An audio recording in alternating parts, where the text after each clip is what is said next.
অজ্ঞাত পরিচয় ক্ষতবিক্ষত এক তরুণীর দেহ উদ্ধার ঘিরে চাঞ্চল্য ছড়িয়েছে এলাকায়।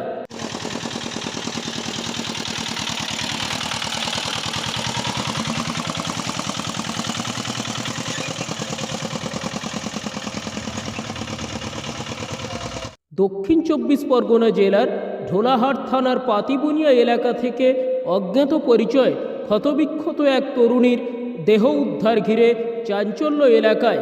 পাতিবুনিয়া এলাকায় মানুষজন রাস্তা দিয়ে যাওয়ার সময় প্রচণ্ড দুর্গন্ধ ছড়াচ্ছে দেখে মানুষের সন্দেহ হয়। উৎসুক মানুষ লক্ষ্য করে এক ক্ষতবিক্ষত দেহ। খবর যায় ঢোলাহাট থানায়। তড়িঘড়ি পুলিশ ঘটনাস্থলে এসে মৃতদেহ উদ্ধার করে কাকদ্বীপ মর্গে ময়নাতদন্তের জন্য পাঠানো হয়। এখনও পর্যন্ত ওই মহিলার কোনো পরিচয় জানা যায়নি। তার অঙ্গ প্রত্যঙ্গ এতটাই নষ্ট হয়ে গেছে যে দেখে বোঝার কোনো উপায় নেই মহিলার পরিচয়।